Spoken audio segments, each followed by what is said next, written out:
Heureux de vous savoir nombreux au rendez-vous de cette session d'information sur Canal 3. Mesdames et messieurs, bonsoir. L'enquête par grappe à indicateurs multiples mix est réalisée au Bénin est désormais disponible. C'est la deuxième fois que le Bénin met en œuvre ce programme international qui permet de disposer d'indicateurs fiables et actualisés pour le suivi vers les objectifs de développement durable. Réalisé au cours des années 2021 et 2022, la dissémination au plan national des résultats de l'enquête a eu lieu ce jeudi. Les détails dans ce journal. Nous parlerons également du lancement du projet Application des technologies géospatiales pour l'élaboration de modèles résilients d'assainissement pluvial dans les villes de Boïcon et d'Abomey. Le projet est financé par les fonds compétitifs de l'Université nationale des sciences, technologies, ingénierie et mathématiques. C'est une initiative qui va permettre à un groupe d'enseignants et d'étudiants de trouver des solutions durables aux problèmes d'inondation auxquels sont confrontées les deux villes.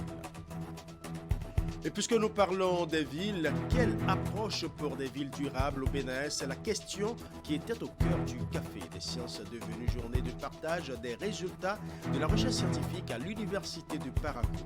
Un événement scientifique co-organisé par la Direction générale de la recherche scientifique et de l'innovation, l'Université de Parakou et appuyé bien évidemment par l'Institut de recherche pour le développement. Voilà pour les titres, mesdames et messieurs. À nouveau, bonsoir. L'enquête par grappe à indicateurs multiples mix réalisée au Bénin est désormais disponible. C'est la deuxième fois que le Bénin met en œuvre ce programme international qui permet de disposer d'indicateurs fiables et actualisés pour le suivi vers les objectifs de développement durable. Réalisé au cours des années 2021 et 2022, la dissémination au plan national des résultats de l'enquête a eu lieu ce jeudi 2 novembre 2023 au Palais des Congrès de Cotonou. Nous allons suivre. Le voici. Mix Bénin 2021-2023. Il s'agit des résultats de l'enquête par grappe à indicateurs multiples consignés dans un document de 492 pages. C'est un programme international de recensement des données dans les ménages qui permet de disposer d'indicateurs fiables et actualisés pour le suivi vers les objectifs de développement durable. Elle a été menée sur l'ensemble du territoire béninois et les résultats permettront d'apprécier près de la moitié des 230 indicateurs des objectifs de développement durable. En complément aux données d'autres enquêtes telles que l'enquête démographique et de santé de 2017 à 2018 et de l'enquête harmonisée sur les conditions de vie des ménages de 2018-2019. Actuellement, à l'étape de vulgarisation, les résultats de l'enquête par grappe à indicateurs multiples sont présentés aux différents acteurs. Il s'agit entre autres des partenaires techniques et financiers et les organisations non gouvernementales. Le moment est donc venu de porter à la connaissance des utilisateurs les résultats de Mix 2021-2022 afin que nous ayons une compréhension commune des différentes conclusions et des implications pour le développement de notre pays. Je voudrais quand même rappeler que ces chiffres avaient été déjà autorisés pour être utilisés depuis très longtemps. L'enquête Mix a été réalisée au Bénin pour la première fois en 2014. Et cette édition 2021-2022, qui est la deuxième, a permis de relever aussi bien les progrès réalisés dans la mise en œuvre des politiques de développement que les défis qui restent. Le mix Bénin 2021-2022 a donc permis de produire des données sur plusieurs thématiques et on peut noter entre autres la santé maternelle et de la reproduction, la santé, la nutrition et le développement de l'enfant, l'éducation et l'apprentissage, la protection contre la violence et l'exploitation et notamment les violences domestiques, la vie dans un environnement sûr et propre, la question d'équité. Mesdames et messieurs, permettez-moi de saluer ici les progrès réalisés par le Bénin sur plusieurs indicateurs où l'on constate de façon globale une amélioration entre 2014 et 2021-2022. L'enquête Mix a été réalisée dans le cadre de la coopération entre l'UNICEF et le gouvernement du Bénin. Elle est également soutenue par plusieurs autres partenaires. Sa réalisation est conduite par l'Institut national de la statistique et de la démographie. Et pendant ce temps, les organismes de gestion des élections sont en conclave à Cotonou dans le cadre du 8e Forum continental annuel. C'est une initiative du département des affaires politiques, de la paix et de la sécurité de la Commission de l'Union africaine. Après Maputo en 2022, le rendez-vous de Cotonou se penche cette année sur la bonne communication entre les organismes de gestion des élections et les parties prenantes des processus électoraux pour rétablir bien évidemment la confiance. Reportage. Une cinquantaine d'organismes de gestion des élections venus d'Afrique, des réseaux d'OGE, des communautés économiques régionales, des membres de l'Association des autorités électorales africaines, Des organisations internationales impliquées dans l'assistance électorale, des organisations de la société civile et autres acteurs réunis à Cotonou. Les travaux du 8e Forum continental annuel des organismes de gestion des élections s'ouvrent ainsi ce mercredi 1er novembre 2023. Thème de ces assises, communication stratégique, établir une relation durable entre les organismes électoraux et les parties prenantes. Une thématique qui met en exergue l'importance de chaque acteur dans la conduite du processus électoral. C'est pour un échange d'expérience. Et aussi, on sait quelquefois c'est la source de conflits entre les différentes parties quand la communication n'est pas très bien faite. Ce forum, c'est pour pouvoir harmoniser, étendre, changer d'expérience entre les différents organismes de gestion des élections. Le Bénin a son expérience, le Ghana a la sienne, l'Afrique du Sud a une expérience. On veut mettre en commun ces expériences pour une meilleure gestion de cette activité très sensible pour les États démocratiques comme le nôtre. Let me emphasize again how election managers communicate with their stakeholders can enhance or mar relationships with these actors. If election management bodies do not have a plan for effective multi-year strategic communication, credible election processes risk being undermined by disinformation. Le 8e Forum continental annuel des organismes de gestion des élections est une initiative du département des affaires politiques, de la paix et de la sécurité de l'Union africaine. Son objectif est de promouvoir la bonne gouvernance et la démocratie participative, la gestion efficace et efficiente d'élections pacifiques et crédibles dans les États africains. Parfois aussi récemment, les élections n'ont pas consacré, hélas, le fonctionnement régulier des institutions, ni le respect des règles d'alternance démocratique. Certains processus ont parfois généré des frustrations et des tensions liées soit à des insuffisances des lois électorales, soit à des défaillances dans l'organisation des élections. Je voudrais ici dire avec conviction que le président Patrice Talon est d'avis que la recherche constante de l'amélioration du régime électoral et des lois devient un impératif de survie de nos processus démocratiques et que l'immensité de la tâche commande une synergie d'action et une mutualisation des réflexions, des efforts, des expériences et des moyens. Le 7e Forum continental annuel des organismes de gestion des élections a eu lieu en novembre 2022 à Maputo, au Mozambique. La rencontre de Cotonou sera constituée de diverses communications et échanges. Des recommandations seront formulées à la fin des travaux en vue d'améliorer la gestion des élections en Afrique. Et ce forum qui dure 2 jours laissera place demain aux travaux de l'Assemblée générale de l'Association des autorités électorales africaines. L'adoption d'importants documents stratégiques et l'élection de nouveaux présidents de l'association sont entre autres les activités inscrites au programme. Quel est le rôle de cette association dans la conduite des élections en Afrique? Pour le savoir, nous allons suivre les explications de l'ambassadeur Francis Gabriel Oké. Il est le représentant permanent de la CEDEAO auprès de l'Union africaine. C'est une association qui a été mise en place depuis 1995 et effectivement a commencé ses activités en 1998 et c'est dans le souci d'avoir une plateforme d'échange entre les commissions électorales que cette association a été mise en place. Et depuis, l'association mène des activités et l'association a des piliers. Et des piliers dans chaque région. Et c'est comme ça qu'en Afrique de l'Ouest, l'association a son pilier qui est le RESAO, le réseau des structures de gestion des élections en Afrique de l'Ouest. En Afrique australe, vous avez le forum des commissions électorales. Et c'est ces piliers qui animent l'association et qui essaient de renforcer la collaboration entre les commissions électorales. Comme vous le savez, certaines commissions électorales sont plus avancées que d'autres. Certaines pratiques électorales dans certains pays sont plus avancées. Et donc, ces forats constitue un lieu d'échange et de bonne expérience entre les commissions électorales. Et nous sommes tout heureux que cette fois-ci ça se passe au Bénin, parce que le Bénin a été un des membres fondateurs depuis 1995 à Accra, où cette association a été mise sur pied.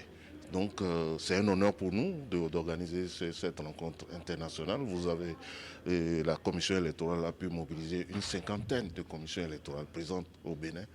C'est la preuve que notre pays se révèle de jour en jour. Ça va permettre d'abord d'évaluer là où nous sommes, là où les activités de l'Assemblée. L'événement majeur, c'est l'élection du prochain président de cette association des autorités électorales d'Afrique.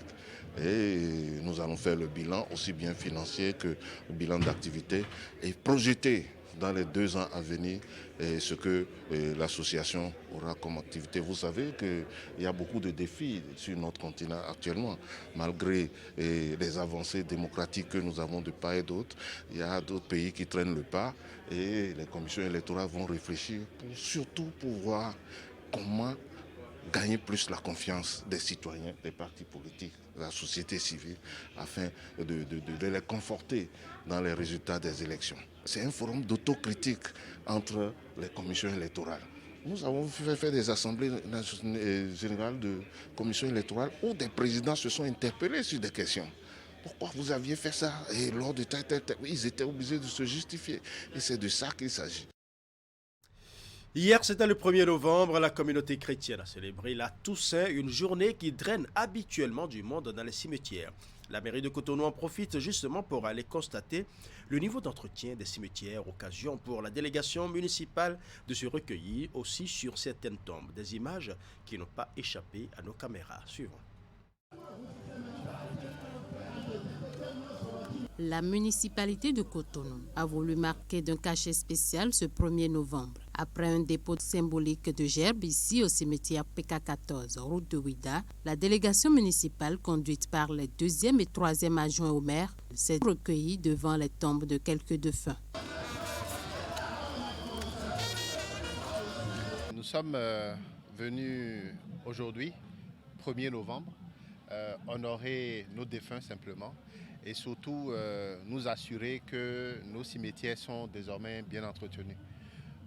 Vous avez certainement pu remarquer que d'une année à une autre, les cimetières sont de mieux en mieux entretenus, et c'est notre responsabilité de nous assurer que c'est le cas. Et donc nous sommes venus en forte délégation nous assurer que tout ça se passe bien. Voilà, et bonne fête aux Cotonois et Cotonoises simplement. La mairie de Cotonou va continuer à assumer sa responsabilité et faire en sorte que les cimetières soient propres. Au-delà de l'entretien, la mairie de Cotonou, avec à sa tête Luc Setondia Trokpo, veille désormais à la sécurité de ces lieux de repos dédiés aux morts. D'ailleurs, maintenant, c'est profanation. Des maires, Luc Setondia Trokpo, avant, on parlait de profanation, mais quand le maire Trokpo a fait la tour de garde, ça a diminué. Cela montre que notre maire a du respect pour nos morts, et cela doit être pareil à tous les niveaux.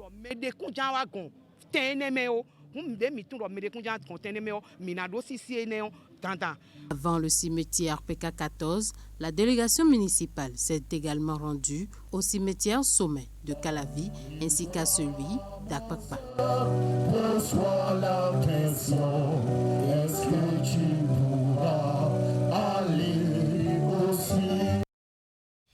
Parlons à présent de la cérémonie de lancement du projet application des technologies géospatiales pour l'élaboration d'un modèle résilient d'assainissement pluvial dans les villes de Boycon et d'Abomey. Le projet est financé par les fonds compétitifs de l'Université nationale des sciences, technologies, ingénierie et mathématiques. C'est une initiative qui va permettre à un groupe d'enseignants et d'étudiants de trouver des solutions durables aux problèmes d'inondation auxquels sont confrontées les deux villes. Imet Elena Moussou pour les détails. Lancé pour 3 ans, le projet est financé par le Fonds compétitif de l'Université nationale des sciences, technologies, ingénierie et mathématiques UNESTIM. Il est dénommé « Application des technologies géospatiales pour l'élaboration d'un modèle résilient d'assainissement pluvial dans les villes d'Abomey et de Boycon ». Il va permettre de trouver une solution durable aux problèmes récurrents d'inondation et de ruissellement dans les deux villes afin de protéger l'environnement urbain. Pour qui connaît les problèmes d'inondations auxquelles nous faisons face dans ces deux villes, Abomey et Boycon, je disais bien que ce projet vient à point nommé. Certes, les équipes successives des différentes mairies, appuyées par le gouvernement de notre pays, faisaient assez de choses pour mieux comprendre le processus d'inondation et de gestion des eaux pluviales des villes d'Abomey et de Boycon. Mais ces problèmes restent toujours d'actualité parce que le phénomène d'inondation est une question en réalité de la périodicité des intensités des pluies. Je voudrais vous inviter, au nom du Conseil communal, d'orienter vos axes de recherche vers les problèmes de développement d'Abomey à travers les articles scientifiques, les mémoires de thèse, de doctorat, de master et d'ingénieurs, et surtout les partager avec les autorités communales en vue de leur judicieuse exploitation. Les travaux seront menés par une équipe composée d'enseignants, chercheurs et d'étudiants de l'École nationale supérieure des travaux publics UNSTP ainsi qu'une autre entité de l'UNSTIM. Le groupe va bénéficier de l'accompagnement des cadres des directions des services techniques, de la planification et du développement local des mairies concernées. Leur travail va consister à faire le diagnostic du réseau d'assainissement pluvial des villes d'Abomey et de Boycon en lien avec l'occupation du sol, simuler le mouvement des eaux pluviales, puis développer un modèle résilient d'assainissement pluvial dans les deux localités. En réalité, les inondations et les ruissellements sont des problèmes multidimensionnels qui sont abordés par une approche sectorielle. Donc il faut aller au-delà et maintenant adopter une approche holistique. Au cours de toute la recherche qui va durer 3 ans, on aura vraiment tous les moyens, toutes les données, toutes les informations pour comprendre la récurrence des problèmes d'inondation et de ruissellement. Monsieur le coordonnateur du projet,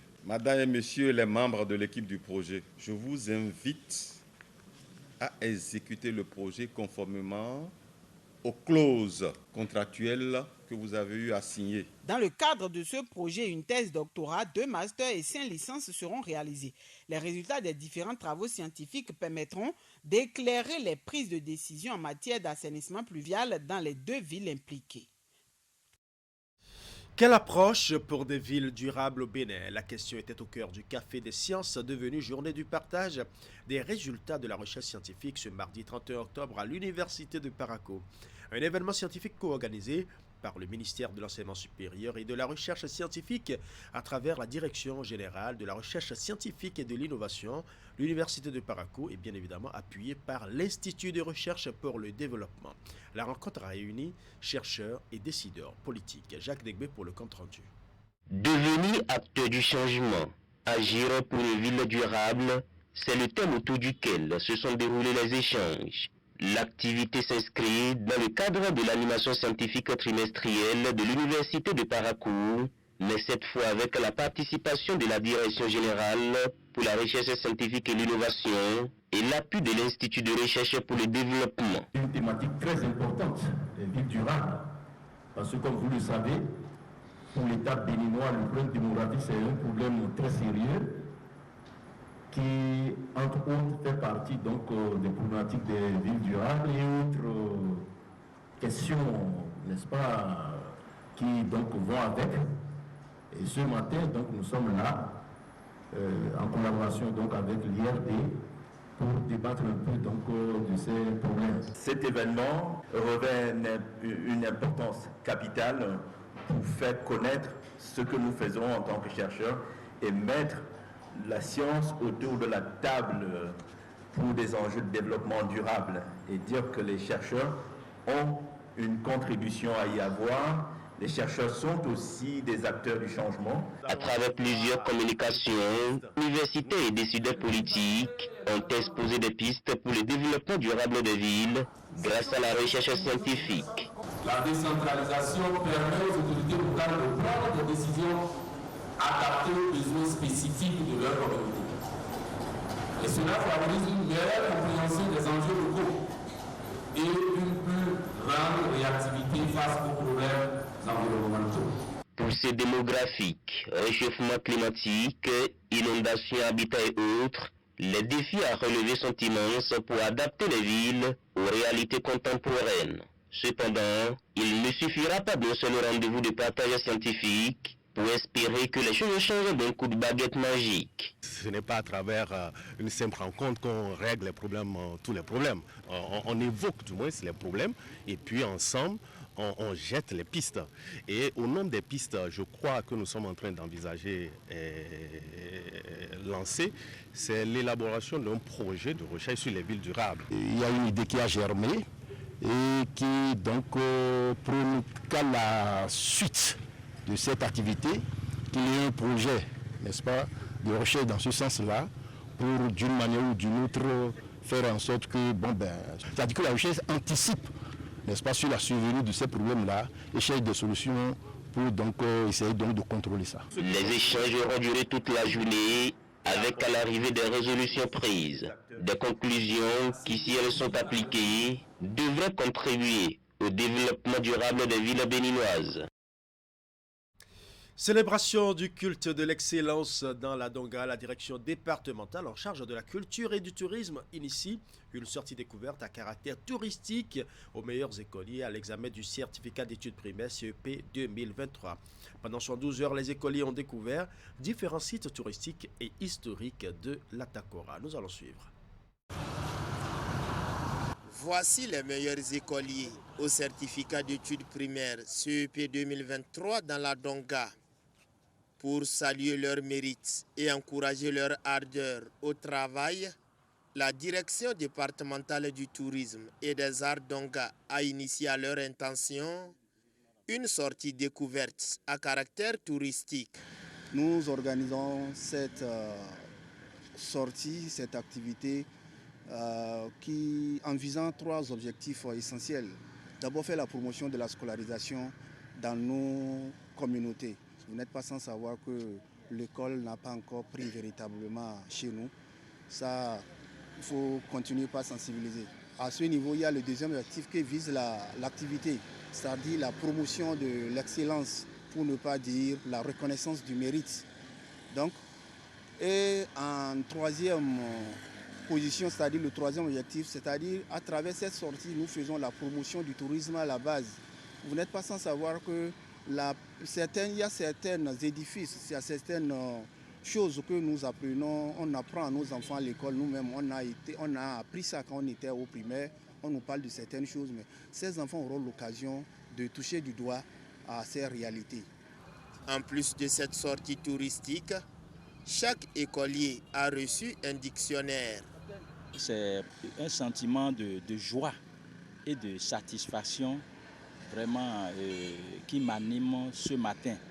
Ces enfants d'abord vont apprendre beaucoup de choses, ils vont découvrir des sites.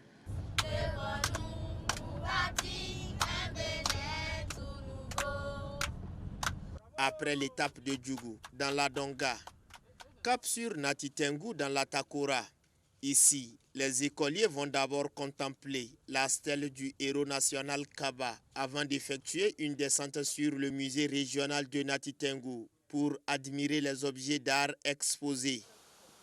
Par cette sortie, ces écoliers découvrent ainsi le visage singulier et le relief accidenté de la Takora, les habitats typiques propres au peuple Otamari.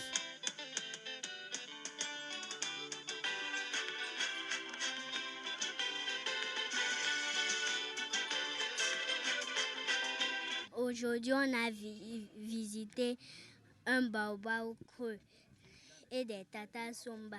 C'est la première fois que je viens ici. C'est merveilleux. À cette très touristique zone de prédilection des touristes, s'ajoutent aussi les chutes d'eau et cascades de Kota à Natitengu et celles de Tanungu dans Tanguieta.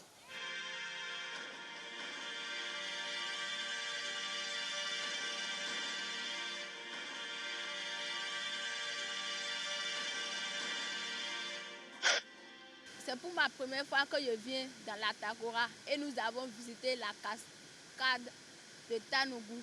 C'est vraiment merveilleux. Merci beaucoup au directeur du tourisme. Je promets de travailler beaucoup à l'école. C'est la première fois que je viens à la cascade de Tanungu pour voir les feux. Vraiment, c'était magnifique. Merci beaucoup au directeur du tourisme et je promets de bien travailler à l'école. De Nati Tengu à Bukumbe, en passant par Tanguieta, ces écoliers ont découvert avec satisfaction les potentialités artistiques, culturelles et touristiques dont regorge la région de la Takora Ouest. Parlons à présent de la Fondation Mère Taïra qui continue de faire parler son cœur dans le département de la Donga.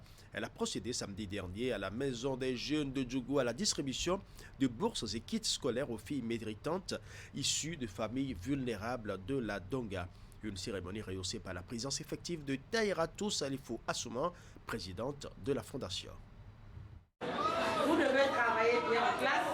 La culture de l'excellence et le maintien de la jeune fille à l'école, une préoccupation majeure pour la Fondation Mère Taïra. Elle vient pour la 4e fois consécutive octroyer des bourses et kits scolaires aux jeunes filles méritantes issues des familles vulnérables de la Donga. Les objectifs poursuivis à travers l'octroi de cette bourse sont donner une égalité de chance aux filles vulnérables de poursuivre les études dans les mêmes conditions que les autres enfants. Cultiver en elles le goût des études, promouvoir l'excellence au sein de la gente féminine, lutter contre le décrochage scolaire des filles par manque de moyens financiers. Notez donc, chers élèves, que les bourses FMT ne sont pas seulement une récompense, elles transmettent également des valeurs. Un message d'encouragement pour que vous soyez des dignes ambassadrices de la Fondation auprès de vos camarades élèves, jeunes filles, des parents et des éducateurs pour dire oui, c'est possible de continuer d'aller à l'école et d'y exceller malgré les moyens limités de vos familles. Les différentes activités menées et initiatives entreprises témoignent fort bien l'intérêt qu'elle accorde à l'épanouissement de la fille scolarisée ou en apprentissage. Au niveau de la Fondation, nous sommes convaincus qu'il nous faut davantage cultiver chez nos enfants, nos sœurs, les valeurs fortes du mérite, de l'effort, de la culture et du travail bien fait qui constituent les bases réelles de la réussite et de la promotion sociale. Sidérés par cette action philanthropique, sages, notables, bénéficiaires, autorités politico-administratives et invités de marque témoignent leur gratitude à la Fondation donatrice. Au nom de toutes les bénéficiaires de la bourse FMT, 4e édition, je voudrais très chaleureusement reconnaître et remercier les efforts de Madame Taïra pour tout ce qu'elle fait pour nous. Nous lui promettons la réussite. Nous lui promettons également de lutter contre les grossesses en milieu scolaire. Il y a des sentiments de satisfaction dans la mesure où l'objectif fixé qui est d'aider les familles vulnérables est atteint. En leur octroyant les bourses. Nous remercions très sincèrement Mère Taïra. Aujourd'hui, nous voulons exhorter tous les récipiendaires d'utiliser à bon escient la bourse qu'on va leur donner. Cette cérémonie de reconnaissance des mérites des élèves filles s'est déroulée dans une ambiance de convivialité et de fraternité.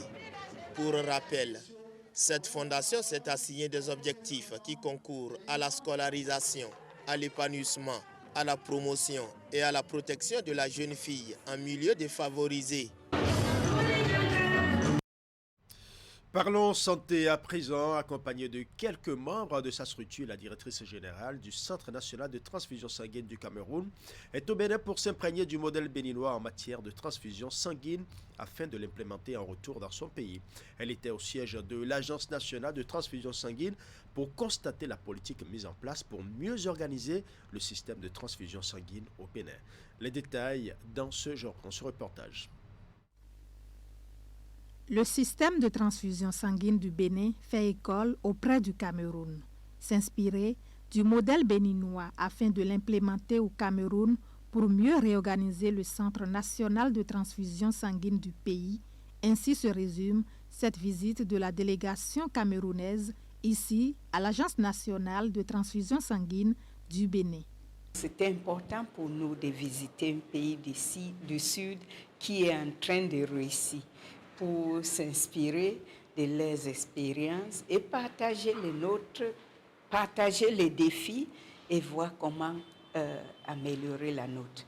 Nous sommes une structure vraiment au départ et donc, étant si jeunes, on a besoin de ceux-là qui ont avancé dans cette mission-là. Et nous trouvons que Bénin est beaucoup avancé. Tout de suite, on est dans les discussions et on comprend qu'ils sont à 99,6% des donneurs bénévoles non rémunérés. C'est un grand record. La première étape de cette rencontre est consacrée à la présentation et le fonctionnement de l'Agence nationale de transfusion sanguine du Bénin. Aussi, la vision, les missions, les défis et les perspectives de l'agence sont-ils exposés aux visiteurs camerounais. L'autre présentation qui a marqué ce rendez-vous de partage d'expériences est celle relative aux stratégies de mobilisation des donneurs de sang. C'est le lieu pour le directeur de l'Agence nationale de transfusion sanguine d'exposer à ses hôtes les prouesses du Bénin en ce qui concerne la collecte du liquide vital ces 3 dernières années. Soulignons qu'ils ont eu le soutien de la Banque islamique de développement qui veut les accompagner et par rapport à ça, ils ont voulu vraiment s'imprégner de la réalité béninoise pour pouvoir vite aller dans le processus. En matière vraiment de tout ce que nous avons mené comme activité, il faut dire qu'en 2021, nous avons collecté plus de 92 000 poches. En 2022, bien sûr, on est au-delà de 103 000 poches. Et en matière de 2023, nous nous sommes fixés aller à 110 000 poches. Vous voyez que c'est un défi énorme. Et aujourd'hui, le point fait, jusqu'à la fin de la semaine passée, on est déjà à 92 000 poches. Nous sommes certains que d'ici la fin de l'année, on va atteindre les objectifs. La délégation camerounaise a une semaine pour apprécier et se familiariser avec le système de transfusion sanguine du Bénin. Passé cette première étape, consacrée aux échanges, place à la visite des différentes structures de production et de transfusion sanguine du Bénin. Voilà, ce sera tout pour ce journal. Merci pour votre aimable attention. Tout le plaisir était pour moi de rester en votre compagnie. Bonne soirée à chacun et à tous.